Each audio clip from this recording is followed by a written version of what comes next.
a black and a red dice are rolled. ठीक है, एक ब्लैक और रेड डाइस को रोल करें. फर्स्ट कंडीशन है हमें find the probability of obtaining a sum, ठीक है, greater than 9. ठीक है, given that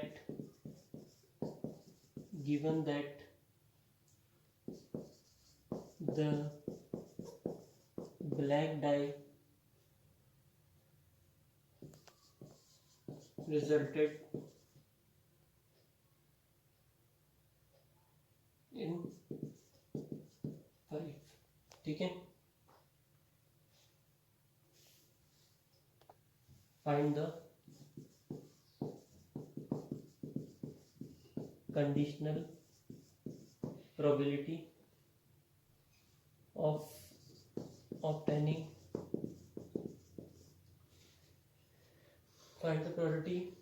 the sum 8, given that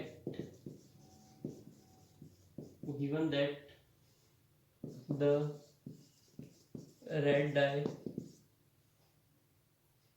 resulted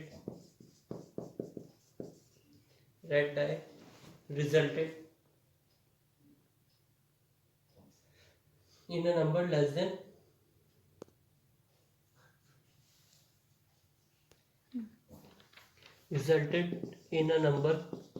ठीक है, लेस देन 4. ठीक है, ये आपके पास क्वेश्चन गिवन है. फर्स्ट क्वेश्चन क्या है, find the probability of obtaining a some greater than 9. ठीक है, क्या फाइंड करना आपको, obtaining a number greater than 9. ये एनसीईआरटी में क्वेश्चन रॉन्ग है, इसको थोड़ा देख लेना. आपकी बुक में कहीं ग्रेटर देन नहीं लिखा हुआ है तो आपको ग्रेटर देन वहाँ लिखना है. Given that the black dye resulted इन 5. ठीक है, ब्लैक डाई कौन सी रिजल्ट कर रही है, 5 की, ये गिवन है.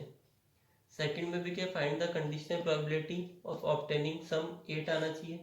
इसमें क्या गिवन है, the red die resulted in a number less than 4. ठीक है, तो हम फर्स्ट स्टार्ट करते हैं, इसको सॉल्यूशन स्टार्ट करते हैं. एट द फर्स्ट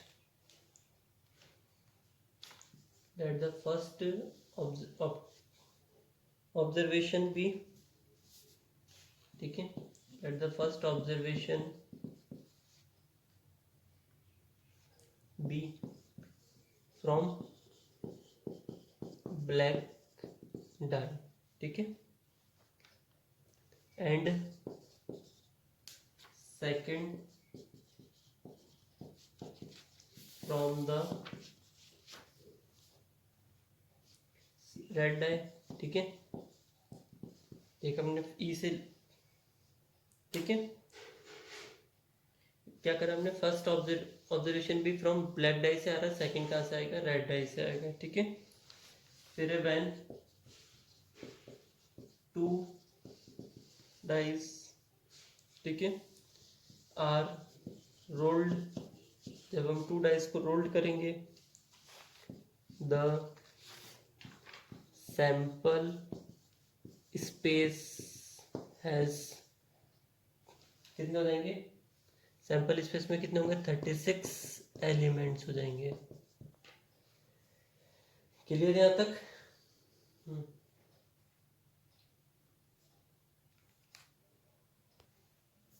ठीक है, हम पहले ई पार्ट इसका सॉल्यूशन देखते हैं. ई क्या हो गया हमारे पास, ई हो जाएगा ऑब्टेनिंग द सम, ठीक है, ग्रेटर देन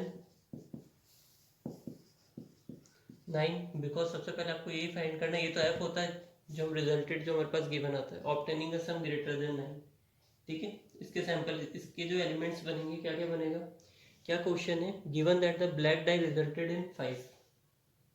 ठीक है,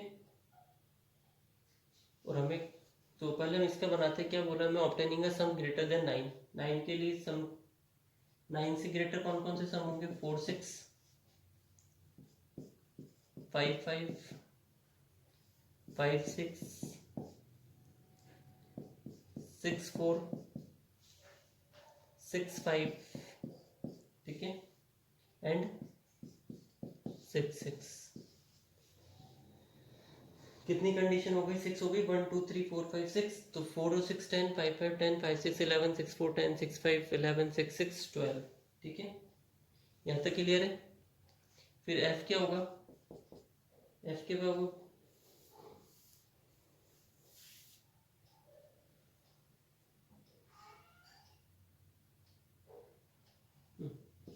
एफ है आपके पास ब्लैक डाई।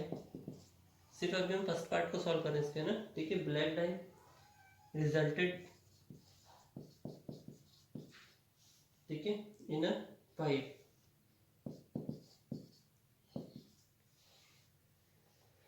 जो ब्लैक डाई है ना वो आपकी किसको शो कर रही है, 5 को, ठीक है, यहाँ तक क्लियर है। तो इसके लिए हमारे पास क्या एलिमेंट्स बन जाएंगे, 5 1 5 2 5 3, और क्या बन सकता है, 5 4 5 5 एंड 5 6, ठीक है। ब्लैक डाई पे क्या शो हो रहा है, given that the black dye resulted इन 5, तो 5 1 5 2 5 3 5 4 5 5 5 6। हमें सबसे पहले क्या बनाना होता है, ई एलिमेंट, फिर एफ के एलिमेंट्स, फिर हमें क्या फाइंड करना पड़ता है, इन दोनों का कॉमन पॉइंट। तो ई इंटरसेक्शन एफ, क्या कॉमन है, देखो ई इंटरसेक्शन एफ में कुछ कॉमन मिल रहा है, यहाँ से देखो ग्रेटर देन 9 वाला है ना, किससे मिलेगा आपको, एक तो 5 5 और एक क्या होगा 5 6, ये दोनों आपके कॉमन पार्ट है, देखो ये 5 5 और 5 5, क्योंकि फर्स्ट डाई कौन सी ब्लैक है आपके पास, तो सेकंड कौन सी रेड है, तो फर्स्ट डाई का 5 और इस फर्स्ट डाई का भी 5, तो कॉमन क्या हो जाएगा आपके पास, कॉमन पार्ट आ जाएगा आपके पास 5 5 कॉमा 5 6, क्लियर है यहाँ तक, ये कॉमन आ गया आपके पास।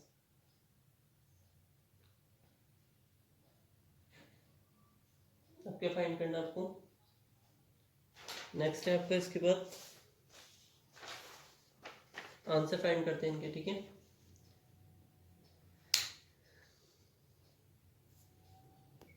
ठीक है, तो ई इंटरसेक्शन में 2, टोटल कितने अपने पास 36 है, ठीक है। फिर हमें क्या फाइंड करना, P of F, P of F कितना निकल जाएगा आपके पास, पी ऑफ एफ, एफ के कितनी वैल्यू है,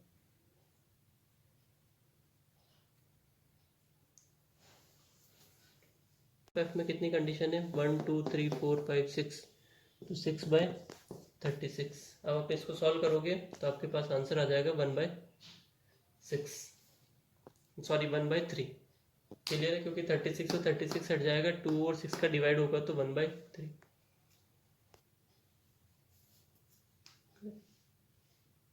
ठीक है, इसके बाद इसका सेकंड पार्ट था आपके पास, इसमें हम देखते हैं ई जो डिनोट कर रहा था सेकंड पार्ट में, सेकंड पार्ट के लिए आपके क्या था, find the condition property obtaining the sum 8 आना चाहिए, ठीक है। ई आपको डिनोट कर रहा है सम ऑफ ऑब्जर्वेशन, ठीक है, इज 8, ठीक है। तो इसके सैंपल स्पेस क्या हो जाएंगे आपके पास, 2 6 3 5 4 एंड 4,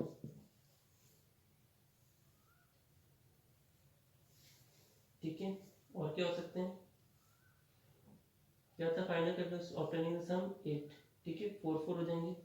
नेक्स्ट आपके पास कितना आ जाएगा, 5 3, और क्या हो सकते हैं बताओ, 5 3 के बाद क्या आएगा, 6 2, ठीक है।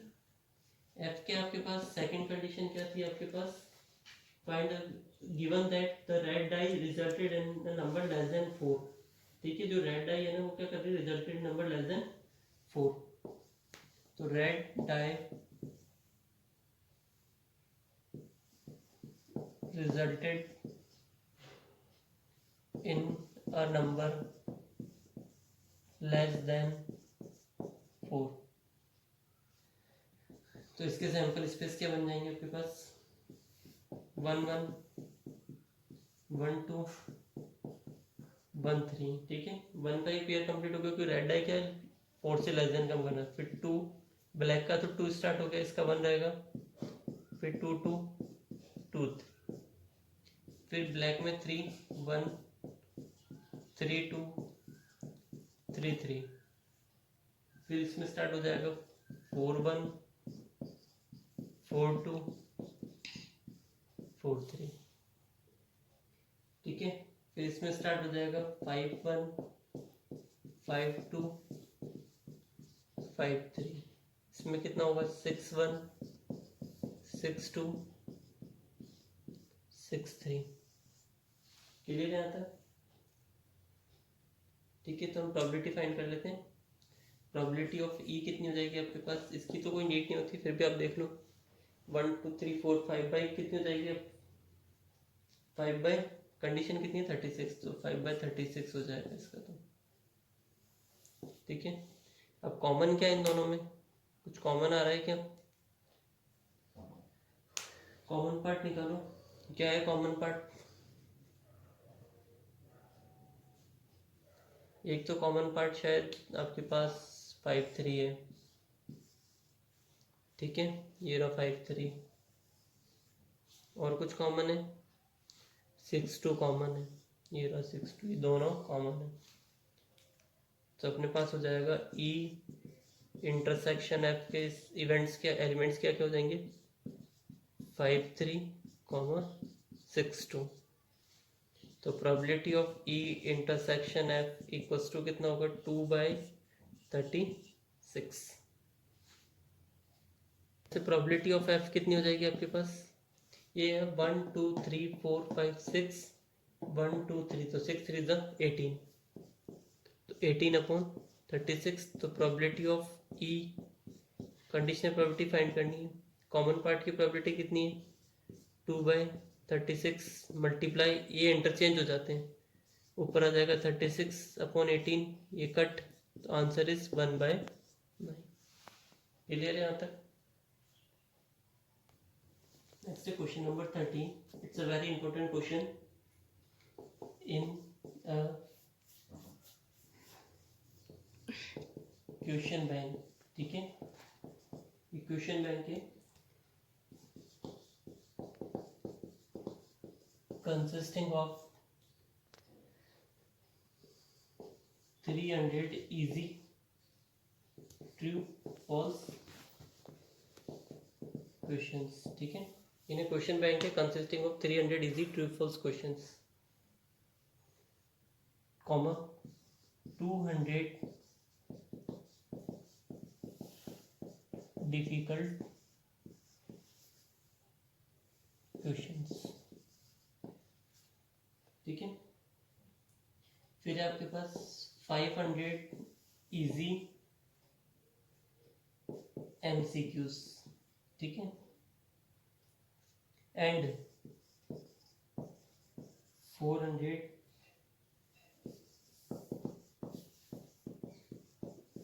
Difficult MCQs।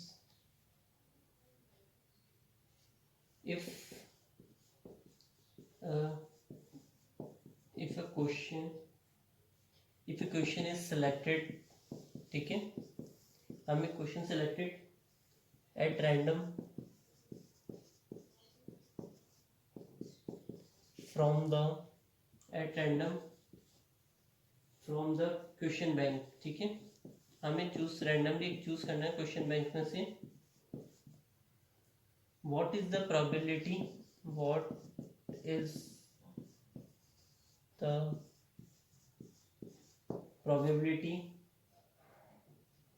that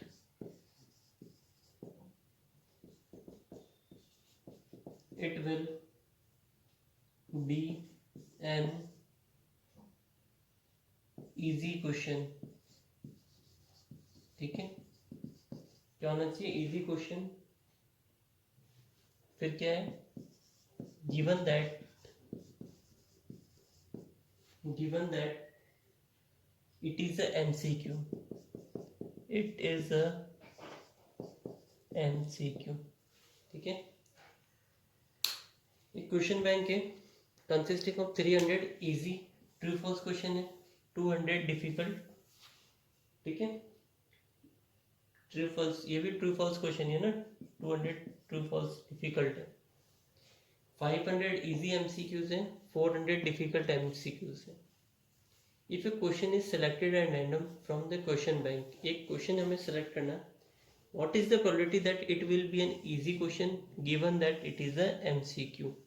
ये आपका एफ वाला पार्ट हो जाएगा, ये आपका ई वाला पार्ट होगा, क्लियर है तक। इसको हम एक टेबल बना लें, टेबल से थोड़ा ये इजी हो जाएगा। टेबल में कैसे करना, ठीक है, टेबल बना लो आप, इजी,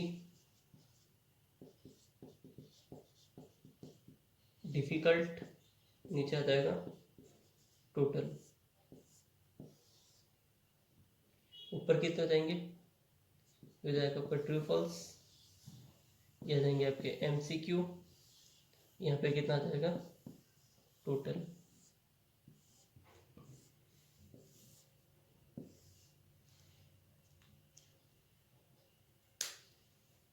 ठीक है, स्टार्ट करते। इजी कितने, इजी ट्रू फॉल्स कितने अपने पास 300, डिफिकल्ट कितने हैं 200, टोटल कितने आ गए 500, इजी एमसीक्यूज कितने हैं 500, डिफिकल्ट एमसीक्यूज कितने हैं 400, टोटल कितने आ गए 900, 3 और 5 800, 2 और 4 600, टोटल कितने आ गए आपके पास 14, यहाँ से भी 1400 और यहाँ से भी 1400, क्लियर है।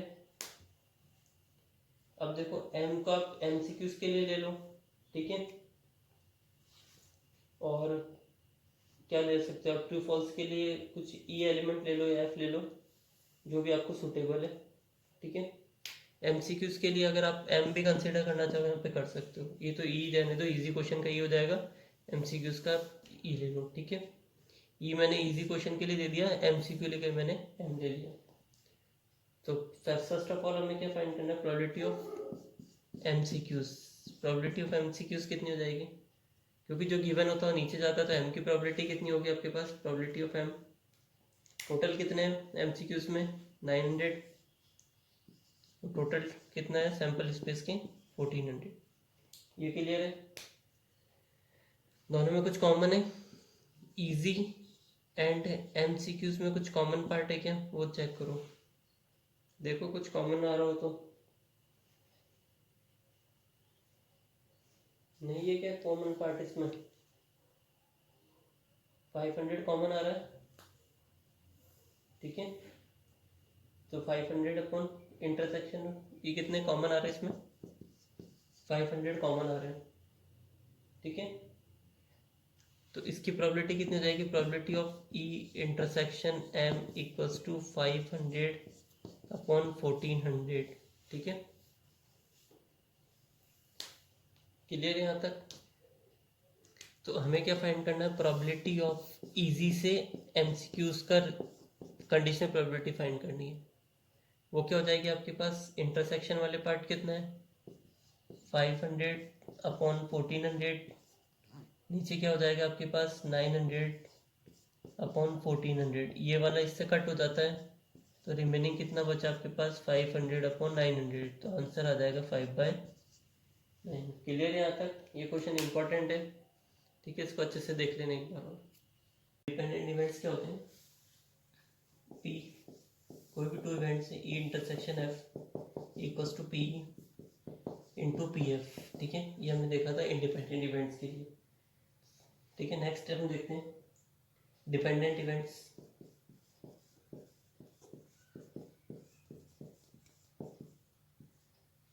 ठीक है, डिपेंडेंट इवेंट्स की क्या कंडीशन होगी, P of E intersection F is not equals to P into P, clear है। अब आपके पास एक टॉपिक है वो हमें करना है, पहले उसको समझना, म्यूचुअली एक्सक्लूसिव इवेंट्स, ठीक है, और इंडिपेंडेंट इवेंट्स में क्या डिफरेंस है हम समझें। उससे पहले हम देखते हैं फॉर 3 इवेंट्स, ठीक है, आर इंडिपेंडेंट, ठीक है, कोई भी 3 इवेंट इंडिपेंडेंट होंगे, वो सिर्फ इन कंडीशंस को फॉलो करना चाहिए। P A intersection B equals to P A into P B, P A intersection C equals to P A into P सी,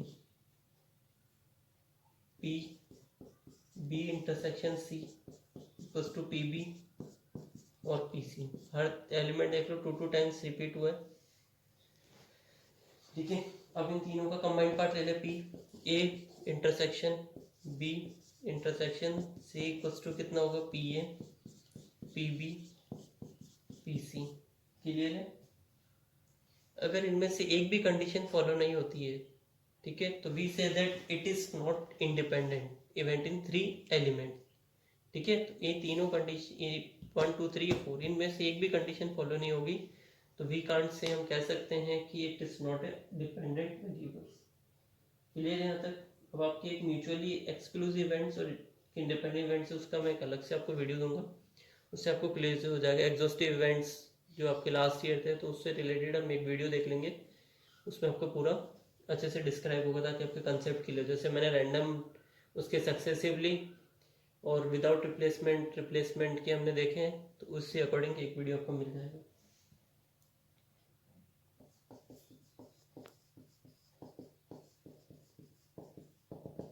ठीक है, क्वेश्चन है हमारे पास इंडिपेंडेंट इवेंट से रिलेटेड है, ठीक है। क्वेश्चन करते हैं इससे related. A die is thrown, a die is thrown, ठीक है, if e is the event, ठीक है, the number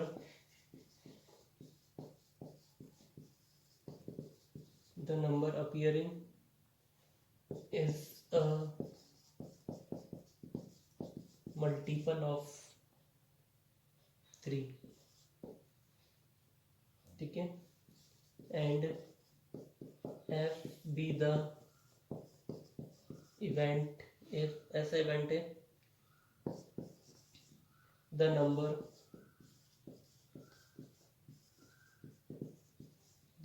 appearing is even, ठीक है, नंबर अपीयरिंग कौन सा, इवन, then